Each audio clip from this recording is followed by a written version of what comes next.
दूर किसी गांव में अनुराधा नाम की एक विधवा औरत अपनी बेटी भूमि के साथ ही रहती थी। पति के गुजर जाने के बाद अनुराधा ने बिना हिम्मत हारे घर और बाहर की जिम्मेदारी बखूबी निभाई। अनुराधा का बस एक ही सपना था, वो अपनी बेटी भूमि को एक अच्छे स्कूल में एडमिशन कराना चाहती थी। अनुराधा की एक छोटी सी फूलों की दुकान थी, जिसमें वे तरह तरह की फूल मालाएं बनाकर बेचा करती थी। फूल मालाएं और गुलदस्ते बेचकर उसकी अच्छी खासी आमदनी हो जाया करती थी। ऐसे ही धीरे धीरे दिन गुजर रहे थे। कुछ पैसे जोड़कर अनुराधा ने अपनी बेटी भूमि का एडमिशन एक अच्छे स्कूल में करवाया। भूमि पढ़ाई में बहुत अच्छी थी। वो पढ़ाई के साथ घर के कामों में माँ का हाथ भी बटाया करती थी। भूमि की कक्षा में ऋचा नाम की एक घमंडी और अमीर लड़की पढ़ती थी। उसके पिता मुकेश सिंघानिया शहर के बहुत बड़े बिजनेसमैन थे। ऋचा भूमि से बहुत जलती थी और उसकी गरीबी का खूब मजाक उड़ाया करती थी। ऐसे ही एक दिन, देखो देखो आ गई गरीब फूल वाली की लड़की। पता नहीं इस फटीचर का एडमिशन हमारे स्कूल में कैसे हो गया। हाँ यार, ये हमारे स्टेटस की बिल्कुल भी नहीं है, फिर भी हमें इसे अपनी क्लास में झेलना पड़ता है। इसके कपड़े तो देखो कितने गंदे और मैले हैं। मुझे तो इसके पास खड़े होते ही उल्टी आती है। ये कहते हुए दोनों आपस में बात कर रही थी कि तभी कक्षा में टीचर आई और बोली, stop talking children and listen to me. पिछले वीक तुम सबके जो टेस्ट हुए थे उसका रिजल्ट आ गया है और सबसे हाईएस्ट मार्क्स भूमि के आए हैं। और तुम ऋचा, अभी भी समय है, पढ़ाई पर ध्यान दो। तुम्हारे टेस्ट में 0 मार्क्स आए हैं। भूमि से कुछ सीखो, उसके घर में इतनी सुख सुविधाएं भी नहीं है, फिर भी देखो पढ़ाई में कितनी होशियार है। All the children clap for Bhumi. कक्षा के सभी बच्चे भूमि के लिए तालियां बजाने लगे। ये देख ऋचा मन ही मन जलते हुए बोली, आज इस गरीब लड़की की वजह से मेरी बहुत बेइज्जती हुई है। इसका बदला तो मैं इस फटीचर से लेकर रहूंगी। वहीं दूसरी ओर भूमि बहुत खुश थी। मुझे तो विश्वास ही नहीं हो रहा कि सबसे हाईएस्ट मार्क्स मेरे आए हैं। घर जाती ही माँ को बताऊंगी, माँ बहुत खुश होगी। स्कूल की छुट्टी के बाद ऋचा अपनी कुछ सहेलियों के साथ भूमि का रास्ता रोकते हुए बोली, ए फूल वाली, क्या बात है, तुम्हारे टेस्ट में हाईएस्ट मार्क्स आए हैं, हमें पार्टी नहीं दोगी? पार्टी? अरे यार, मैं तो भूल ही गई, ये बेचारी फटीचर हमें पार्टी कहाँ से देगी? 2 वक्त का खाना मुश्किल से खा पाती होगी, बेचारी गरीब। ऋचा, किसी की गरीबी का कभी मजाक नहीं उड़ाना चाहिए। तुम्हें अपनी अमीरी होने का बहुत घमंड है ना? देखना, एक दिन तुम्हारा ये घमंड चकनाचूर हो जाएगा। ये कहते हुए भूमि गुस्से से वहाँ से चली गई। ये देख ऋचा बोली, अकड़ तो देखो इस फूल वाली की। तुमने सही कहा यार, तुम्हें इसकी अकल ठिकाने लगानी होगी। तुम देखती जाओ, मैंने इस फटीचर को इसकी औकात याद नहीं दिलाई तो मेरा नाम भी ऋचा नहीं। कुछ दिनों बाद ऋचा का जन्मदिन था। ऋचा के पेरेंट्स विश करते हुए उससे बोले, many many happy returns of the day my dear princess. Thanks dad and mom. Richa बेटी, हमने आज घर पर तुम्हारे लिए एक स्पेशल बर्थडे पार्टी रखी है। हर कोई इस पार्टी को देखता ही रह जाएगा। तुम चाहो तो अपने फ्रेंड्स को इनवाइट कर सकती हो। अपने पेरेंट्स की बात सुन ऋचा खुशी खुशी तैयार होकर स्कूल गई और क्लास के सभी बच्चों से बोली, हेलो फ्रेंड्स, आज मेरा बर्थडे है और आज शाम को मेरे पेरेंट्स ने मेरे घर पर बहुत बड़ी बर्थडे पार्टी रखी है। ये पार्टी शहर की सबसे बड़ी पार्टी होने वाली है। तुम सब शाम को जरूर आना। और हाँ भूमि, तुम भी पार्टी में जरूर आना, आखिर तुम हमारे क्लास के इंटेलिजेंट स्टूडेंट जो हो। ठीक है ऋचा, मैं जरूर आऊंगी, लेकिन अच्छे कपड़े पहन कर आना। अपनी ना सही, कम से कम मेरे स्टेटस का ख्याल रखना, समझी? स्कूल की छुट्टी के बाद सभी बच्चे शाम को ऋचा के जन्मदिन पार्टी में जाने के लिए तैयारियां करने लगे। उधर भूमि को कुछ समझ नहीं आ रहा था कि वो बर्थडे पार्टी में क्या पहन कर जाए, क्योंकि उसके पास ना तो कोई नई ड्रेस थी और ना ही ऋचा को देने के लिए कोई अच्छा सा गिफ्ट। अब मैं क्या करूं? पार्टी शुरू ही होने वाली होगी। मैं एक काम करती हूँ, ऋचा के लिए फूलों का गुलदस्ता ले जाऊंगी, उसे अच्छा लगेगा। और रही कपड़ों की बात, माँ ने मुझे जो पिछले साल मेरे जन्मदिन पर फ्रॉक खरीद कर दिया था, मैं उसे पहनकर चली जाती हूँ। हल्का सा रंग उड़ गया है, लेकिन कोई बात नहीं। इतना कहकर भूमि तैयार होकर हाथों में फूलों का गुलदस्ता लिए ऋचा के बर्थडे पार्टी में जा पहुंची। इतनी बड़ी बर्थडे पार्टी देख भूमि हैरानी से बोली, अरे वाह, कितनी बड़ी और सुंदर पार्टी है। ऐसी पार्टी तो मैंने आज तक नहीं देखी। तभी वहाँ पर ऋचा आई और बोली, आ गई भूमि, और तुम्हें कितनी पुरानी ड्रेस पहनकर आई हो। खैर छोड़ो, अब तुम आ ही गई हो तो खाना खाकर जाना। ऋचा, ये तुम्हारे लिए फूलों का गुलदस्ता लाई हूँ। मुझे पता था तुम्हारी औकात नहीं है महंगा गिफ्ट लाने की, इसे बाहर डस्टबिन में फेंक देना। हाँ। इतना कहकर ऋचा वहाँ से चली गई। थोड़ी देर बाद केक काटकर ऋचा का बर्थडे सेलिब्रेट किया गया।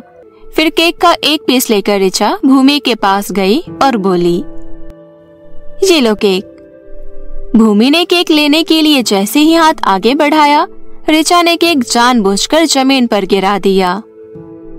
ओह, ये केक तो नीचे गिर गया। अब तो सारा केक खत्म भी हो गया।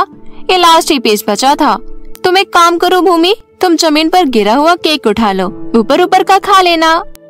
ऋचा, मैं गरीब हूँ, लेकिन इसका ये मतलब नहीं कि तुम मेरी इस तरह बेइज्जती करो। तुझे तेरी औकात दिखा रही हूँ तो इसी के लायक है, समझी? चली जा यहाँ से, भिखारिन कहीं की।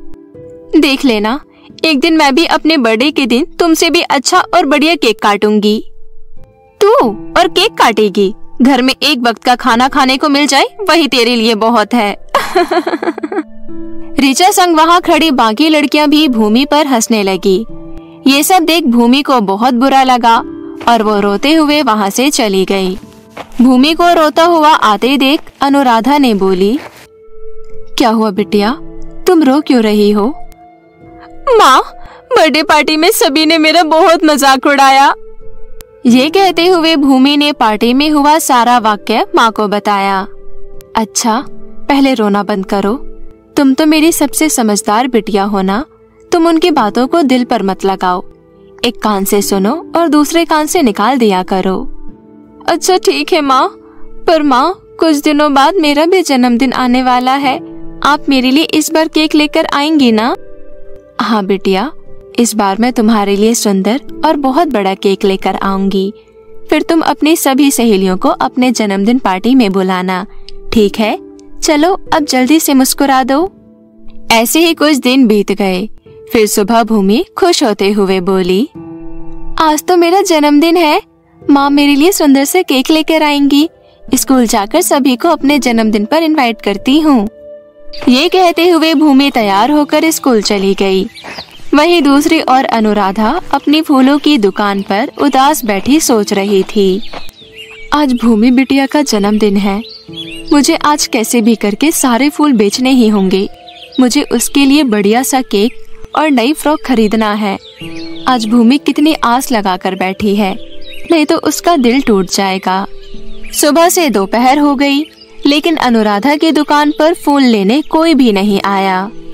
हे भगवान, अब मैं क्या करूं? अभी तक मेरी एक भी बिक्री नहीं हुई। मैं एक काम करती हूँ, मैं गली गली जाकर इन्हें बेचती हूँ। ये कहते हुए अनुराधा रंग बिरंगे फूलों से भरी टोकरी सर पर उठाकर गली गली बेचने लगी। लेकिन तभी अचानक जोरों की बारिश शुरू हो गई। ये देख अनुराधा एक पेड़ के नीचे बैठकर रोते हुए बोली, हे भगवान, अभी तक मेरा एक भी फूल नहीं बिका और ऊपर से बारिश हो गई। अब मैं क्या करूं? घर पर भूमि मेरा बेसब्री से इंतजार कर रही होगी। मैं खाली हाथ घर कैसे जाऊं? ये कहते हुए अनुराधा फूट फूट कर रोने लगी। तभी उसे किसी की रोने की आवाज सुनाई दी। आवाज जंगल की ओर से आ रही थी। अनुराधा दौड़ते हुए जंगल की ओर गई। तभी उसे वहां एक रस्सियों से बंधी हुई परी दिखाई दी, जो मदद के लिए पुकार रही थी। अनुराधा दौड़ते हुए उस परी के पास गई और बोली, आप परी है ना? लेकिन आपकी ऐसी हालत किसने की? अभी ये सब बताने का समय नहीं है। पहले तुम मुझे इन रस्सियों से आजाद करो, नहीं तो वो दुष्ट चुड़ैल किसी वक्त भी यहाँ आ जाएगी।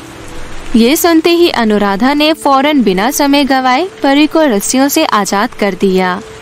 तुम्हारा धन्यवाद, तुमने मेरी जान बचाई, पर मैं परीलोक वापस कैसे जाऊं? क्यों परी जी, आप ऐसा क्यों बोल रही हैं? दरअसल उस दुष्ट चुड़ैल ने मेरी जादुई छड़ी तोड़ दी। बिना जादुई छड़ी के मैं वापस परीलोक नहीं जा सकती। लेकिन एक रास्ता है। बादलों में 2 जादुई केक घर हैं। उनमें से एक असली और एक नकली केक घर है।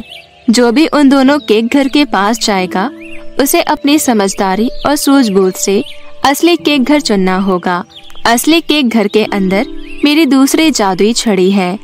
अगर वो छड़ी मुझे मिल जाए तो मैं वापस अपने परीलोक लौट सकती हूँ। लेकिन एक बात मैं तुम्हें बताना भूल गई। उस असली केक घर में जादुई छड़ी के अलावा एक सुनहरी चाबी मिलेगी जो मेरे जादुई फ्रॉक घर की है, जिसमें मैं रहती हूँ। परी, मैं आपकी मदद करना चाहती हूँ, लेकिन मैं ऊपर बादलों के पास कैसे जाऊंगी? तुम्हारा बहुत शुक्रिया कि तुम मेरी मदद करना चाहती हो। मैं तुम्हें बादलों के पास जाने का रास्ता बताऊंगी। ये कहते हुए परी ने ताली बजाई और देखते ही देखते वहाँ पर सीढ़ियाँ प्रकट हो गई जो बादलों की ओर जा रहा था। ये देख अनुराधा चौंक गई। तब परी बोली, ये सीढ़ियाँ तुम्हें बादलों के पास ले जाएंगी। जाओ, मैं तुम्हारा यहीं पर इंतजार कर रही हूँ, जल्दी आना। अनुराधा सीढ़ियों पर चढ़ते हुए बादलों के पास पहुँच गई। तभी उसे वहाँ 2 केक घर दिखाई दिए। तभी पहले वाले केक घर में से आवाज आई, स्वागत है तुम्हारा इस जादुई दुनिया में। मैं असली केक का घर हूँ। अगर तुम मेरे घर में आओगी तो तुम्हें जो चाहिए वो मिलेगा। तुम और तुम्हारी बेटी हमेशा खुश रहोगी। तभी दूसरे केक घर में से आवाज आई, नहीं, तुम इसकी बातों पर विश्वास मत करो। मैं हूँ परी का असली केक घर। अगर तुम मेरे केक घर के अंदर आओगी तुम्हें सुख और दुख दोनों मिलेगा। अब तुम्हें चुनना है, हम दोनों में से कौन सा असली केक घर है। दोनों घर की बात सुनकर अनुराधा सोच में पड़ गई और बोली, पहले वाले केक घर के अंदर सिर्फ सुख है, लेकिन दूसरे केक घर के अंदर सुख और दुख दोनों ही है। क्योंकि जिंदगी तो सुख और दुख दोनों का संगम होता है। इसका मतलब दूसरा वाला केक घर ही असली केक घर है। मैं दूसरे वाले केक घर में जाऊंगी। अनुराधा के इतना कहते ही पहले वाला केक घर गायब हो गया और दूसरे वाले केक घर का दरवाजा अपने आप खुल गया। उस केक घर के अंदर सब कुछ चॉकलेट का बना हुआ था और चारों तरफ केक ही केक थे। अनुराधा का मन तो हुआ अपनी बेटी भूमि के लिए वहां से एक केक ले जाने का, लेकिन उसने ऐसा नहीं किया। फिर अनुराधा ने चारों तरफ नजर घुमाया। तभी उसे एक कोने पर जादुई छड़ी और एक चाबी दिखाई दी। उसने जैसे ही वो जादुई छड़ी और चाबी को उठाकर वहां से जाने लगी, तभी अनुराधा के सामने वही परी प्रकट हुई। ये देख अनुराधा हैरानी से बोली, अरे परी जी, आप यहाँ कैसे आई? बिना जादुई छड़ी के आपका यहाँ आना तो मुश्किल था। अनुराधा, मैं तुम्हारी परीक्षा ले रही थी। मेरी जादुई छड़ी तो मेरे पास ही है। तुम वाकई में बहुत ही नेक और अच्छी हो। मुझे पता है आज तुम्हारी बेटी का जन्मदिन है, लेकिन तुम्हारे पास एक भी रुपया नहीं है कि तुम अपनी बेटी के लिए केक खरीद सको। तुम चाहती तो यहाँ से अपनी बेटी के लिए जादुई केक ले जा सकती थी, लेकिन तुमने ऐसा नहीं किया। मैं तुमसे बहुत खुश हूँ, इसलिए मैं तुम्हें अपने जादुई केक घर से सबसे बड़ा और सुंदर चॉकलेट केक दे रही हूँ। ये मेरी तरफ से तुम्हारे लिए छोटा सा उपहार। परी जी, आपका बहुत बहुत धन्यवाद। अच्छा, अब मैं चलती हूँ। मेरी बेटी मेरा इंतजार कर रही होगी। 1 मिनट रुको अनुराधा, एक उपहार तो मैं तुम्हें देना भूल गई। ये कहते हुए परी ने अपनी जादुई छड़ी घुमाई और वहाँ एक जादुई फ्रॉक घर प्रकट हुआ।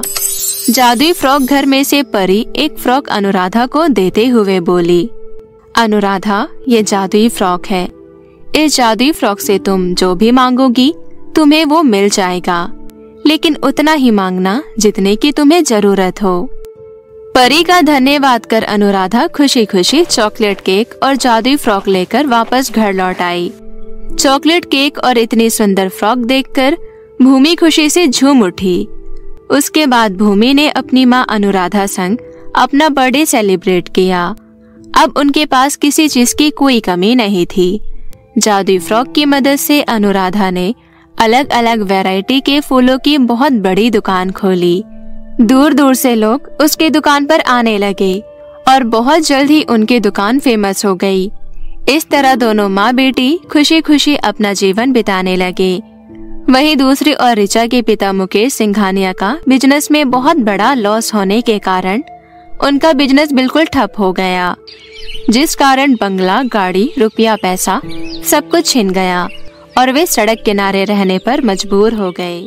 कोल्हापुर गांव में दिव्या अपने मौसा मौसी के साथ रहती थी। दिव्या बहुत मेहनती और दयालु लड़की थी, लेकिन उसके मौसा मौसी बहुत लालची और चालाक थे। दिव्या अपने घर के कामों के साथ साथ अपना खुद का बुटीक चलाती थी। बुटीक से जो भी कमाई होती थी उसका सारा पैसा उसके मौसा मौसी उससे ले लेते थे और दिव्या बेचारी वो सारे पैसे उन्हें दे देती थी। एक दिन बुटीक से थककर जब दिव्या घर आती है, आ गई बेटा, आजा। आज मैंने तेरे पसंद के गोभी के पराठे बनाए हैं। मौसी, आज कोई पैसे नहीं मिले मुझे बुटीक से। पैसे नहीं मिले? क्यों नहीं मिले पैसे? अच्छा, समझ गई। आज तूने फिर से बिना पैसे लिए किसी के कपड़े सिले हैं। मैं सही बोल रही हूँ ना? मौसी, वो लड़की बहुत ही गरीब थी और उसके पास फ्रॉक सिलाने के लिए पैसे नहीं थे, इसलिए मैंने उससे बिना पैसे लिए ही उसकी फ्रॉक सिल दी। वाह वाह वाह वाह, हम तो जैसे बहुत अमीर दिखाई देते हैं। अरे तुझे सबका दुख दिखता है, हमारा क्यों नहीं दिखता? क्यों तू ऐसे एहसान करती फिरती है? अब तुझे कैसे समझाऊं? महंगाई इतनी तेजी से बढ़ रही है। दाल, चावल, दूध, दही पता है कितने महंगे हो गए हैं। आज भी राजू की दुकान से उधार लेकर तेरे लिए गोभी के पराठे बनाए हैं कि तू शाम को आकर पैसे दे ही देगी। अब उसको मैं कहाँ से पैसे दूं? मौसी, मैं आपको कल पैसे लाकर जरूर दे दूंगी। आज मुझे भूख नहीं है, मैं बहुत थक गई हूँ और मैं अब सोने जा रही हूँ। ठीक है, सोने जा। अब किसी का भी फ्री में काम मत करना। ऐसे फ्री में कौन काम करता है? फिर बड़बड़ाते हुए उसकी मौसी वहाँ से चली जाती है। जाने कब इस लड़की को अकल आएगी। हमें कमाकर खिलाने की जगह ये तो यहीं बैठकर खाने की सोच रही है, लेकिन मैं ऐसा हरगिज नहीं होने दूंगी। मौसी को दिव्या से कोई मतलब नहीं था, मतलब था तो सिर्फ उसके पैसों से। दिव्या घर का सारा काम कर कर अपने बुटीक में चली जाती है। तभी वहाँ एक बहुत ही बदसूरत चुड़ैल आती है और वो दिव्या से कहने लगती है, ए लड़की, क्या तुम मेरे लिए एक फ्रॉक बना दोगी? आज मेरी शादी है और मैं चाहती हूँ कि मेरी शादी में मैं सबसे सुंदर दिखूं। हाँ, क्यों नहीं, मुझे अपना नाप दे दीजिए, मैं अभी आपकी फ्रॉक सिलकर दे देती हूँ। दिव्या चुड़ैल का नाप लेकर उसके लिए फ्रॉक सिल देती है। फ्रॉक पहनकर चुड़ैल बहुत खुश हो जाती है। तुम बहुत ही अच्छी लड़की हो। तुमने मेरे लिए कितनी प्यारी फ्रॉक सिली है। अभी तक मैं जिस के पास भी गई थी, उन सभी ने मेरा ये बदसूरत चेहरा देखकर इनकार कर दिया था फ्रॉक सिलने से। आज मैं बहुत खुश हूँ, तुमने मेरी बहुत मदद की है। लो तुम्हारा इनाम। चुड़ैल दिव्या को 20 सोने के सिक्के देती है और सिक्के देकर वहाँ से चली जाती है। दिव्या बुटीक बंद करके घर आ ही रही थी कि उसे रास्ते में एक छोटी लड़की रोते हुए मिलती है। दीदी दीदी, मेरी मदद करो, मेरी माँ बहुत बीमार है। अगर आपने मेरी मदद नहीं की तो वो मर जाएगी दीदी। बताओ, कहाँ है आपकी माँ? मुझे बताओ। वो रही मेरी माँ दीदी। अरे, इनकी तबीयत तो बहुत खराब है, हमें तुरंत इन्हें डॉक्टर के पास ले जाना होगा। और फिर दिव्या उस औरत को हॉस्पिटल में एडमिट करवाती है। पेशेंट की हालत बहुत खराब है, हमें तुरंत ही उनका ऑपरेशन करना होगा। जल्दी से काउंटर पर 10,000 रुपए जमा करवा दो। दिव्या को कुछ समझ नहीं आता कि आखिर अब वो क्या करे। तभी उसकी नजर बैग में रखे सोने के सिक्कों पर जाती है और वो तुरंत सारे सोने के सिक्के काउंटर पर जमा करवा देती है। आप किसी भी तरह उनकी जान बचा लीजिए प्लीज, क्योंकि मैं उस बच्चे को अनाथ होते नहीं देख सकती। आप पेशेंट की कौन लगती हैं जो आप उनकी इतनी मदद कर रही हैं? इंसानियत का रिश्ता है मेरा उनके साथ। आज से 15 साल पहले अगर किसी ने मेरी भी मदद करी होती तो आज मेरी माँ जिंदा होती। अनाथ होने का दुख मुझसे ज्यादा और कौन समझ सकता है। इतना बोलकर दिव्या बहुत ही ज्यादा भावुक हो जाती है। सॉरी, मुझे आपसे ऐसा सवाल नहीं करना चाहिए था। कोई बात नहीं, मैं ठीक हूँ, आप बस इन्हें बचा लीजिए। आप चिंता मत कीजिए, मैं अपनी तरफ से पूरी कोशिश करूँगा। 2 घंटे में ऑपरेशन सक्सेसफुल हो जाता है। दिव्या उन दोनों माँ बेटी को घर पहुंचाकर उनके खाने पीने का इंतजाम कर देती है। अगले दिन वो अपने घर जाती है। कहाँ थी रात भर? मैं पूछ रही हूँ, कहाँ मुँह काला करवा रही थी रात भर? ये कोई टाइम है तेरे घर आने का? और हाँ, पिंकी बता रही थी कि कल तुझे चुड़ैल ने 20 सोने के सिक्के दिए थे। सिक्के कहाँ हैं? ला दे मुझे। मौसी, सिक्के तो सारे खर्च हो गए। एक ही साथ सारे सोने के सिक्के उड़ा दिए तूने? अरे यही दिन देखने के लिए मैंने तुझे पाल पोस कर इतना बड़ा किया था। कल तक तू लोगों के फ्री में काम कर रही थी, अब अय्याशी भी करने लग गई। बता, किसको देकर आई है पैसे? दिव्या मौसी को कोई जवाब नहीं देती है। कोई जवाब ना पाकर मौसी आग बबूला हो जाती है। अब बस बहुत हुआ तेरा। अब से ऐसा नहीं चलेगा कि खाओ यहाँ और पैसे कहीं और उड़ा कर आओ। तेरी मरी हुई माँ कोई खजाना छोड़कर नहीं गई थी तेरे लिए। 15 साल से मैंने तुझे पाल पोस कर इतना बड़ा किया है, और जिस बुटीक को लेकर तू इतना रानी बनती फिरती है ना, वो तेरे बाप का नहीं है। अब चल निकल यहाँ से। मेरे घर में तेरे लिए कोई जगह नहीं है। निकल मेरे घर से। मुझे मत निकालो मौसी, मैं कहाँ जाऊँगी, मैं कहाँ रहूँगी? प्लीज मौसी। भाड़ में जा तू, मुझे तुझसे कोई मतलब नहीं है। इतना बोलकर मौसी दिव्या को घर से बाहर निकाल देती है। दिव्या रोते हुए तालाब के किनारे बैठ जाती है। तभी उस चुड़ैल की नजर दिव्या पर पड़ती है। दिव्या, तुम रो क्यों रही हो? अब क्या बताऊं चुड़ैल जी, मेरी मौसी ने मुझे घर से निकाल दिया। अब मैं कहाँ जाऊं? मेरे पास तो कोई घर भी नहीं है। तुम चिंता मत करो दिव्या, तुमने मेरी बहुत मदद की है। मैं तुम्हारी मदद जरूर करूंगी। तुम्हें पता है, इस तालाब में एक जादुई फ्रॉक का घर है जो तालाब के अंदर है। तुम रुको, मैं तुम्हें वो जादुई फ्रॉक का घर लाकर देती हूँ। इतना बोलकर चुड़ैल पानी के अंदर जाती है और एक फ्रॉक का घर दिव्या को लाकर देती है। दिव्या, जैसे ही तुम इस फ्रॉक के घर को जमीन पर रखोगी, ये बड़ा हो जाएगा। अब तुम इस फ्रॉक को लेकर अपने गांव जाओ। अब से ये फ्रॉक का घर तुम्हारा हुआ। दिव्या चुड़ैल को धन्यवाद कहकर गांव में आकर एक खाली जगह पर फ्रॉक रख देती है, और रखते ही फ्रॉक का घर बहुत विशाल हो जाता है। जादुई होने के कारण उस फ्रॉक के घर में किसी भी चीज की कोई कमी नहीं थी। उसमें सोने के भी बहुत सारे सिक्के रखे हुए थे। दिव्या दयालु तो थी ही, अब उसके पास किसी भी चीज की कोई कमी नहीं थी। अब वो और भी ज्यादा लोगों की मदद करने लग जाती है। धीरे धीरे जब ये बात उसकी मौसी को पता चलती है, आखिर इस दिव्या के पास इतना सब कुछ आया कहाँ से, जो ये लोगों की इतनी मदद कर रही है? जिसको सुनो वो दिव्या के गुणगान गाते जा रहा है। अगर ऐसा ही चलता रहा ना, तो दिव्या ये भूखे नंगे गाँव वालों पर सब कुछ उड़ा देगी। नहीं, मैं ऐसा नहीं होने दे सकती। ये सोचकर दिव्या की मौसी दिव्या के घर आती है। मुझे माफ कर दे दिव्या बेटा। अरे मैंने तो तुझे गुस्से में ही बोल दिया था। तू तो सचमुच नाराज होकर चली गई। आखिर मैं तेरी माँ जैसी ही हूँ। माफ कर दे बेटा। कोई बात नहीं मौसी, मैं आपसे बिल्कुल नाराज नहीं हूँ। आप चाहे तो यहाँ मेरे साथ रह सकती हैं। ये सुनकर उसकी मौसी बहुत ही ज्यादा खुश हो जाती है। ये घर तो बहुत ही सुंदर है। यहाँ कितना सारा सोना और चांदी है। लेकिन अब मैं इस दिव्या की बच्ची को किसी की भी मदद नहीं करने दूंगी। मौसी दिव्या को लोगों की मदद करने के लिए मना करती है, लेकिन दिव्या मौसी की बात नहीं मानती। जो कोई भी दिव्या से कुछ भी मांगने आता, दिव्या उसे वो दे देती, जिससे नाराज होकर मौसी दिव्या को मारने का फैसला करती है। रात में जब दिव्या सो जाती है, तब मौसी चाकू से दिव्या के ऊपर हमला करती है। लेकिन तभी एक चमत्कार होता है और उसकी मौसी एक बंदरिया में बदल जाती है। हे भगवान, ये क्या हो गया? ये मैं क्या बन गई? तभी उसकी मौसी के कानों में फ्रॉक में से एक आवाज आती है। पापी औरत, धन दौलत के लालच ने तुझे इतना अंधा कर दिया कि तुम इस मासूम सी बच्ची की जान लेने जा रही थी। अब तुम हमेशा के लिए बंदरिया बनकर ही घूमोगी। यही तुम्हारी सजा है। अब जाओ यहाँ से। दोबारा अगर तुमने दिव्या को परेशान करने की कोशिश की, तो मैं तुम्हें बंदरिया से मेंढक बना दूंगी। समझी तुम? इतना सुनते ही बंदरिया उछलते कूदते वहाँ से जंगल की तरफ भाग जाती है और दिव्या खुशी खुशी अपने फ्रॉक के घर में रहने लगती है।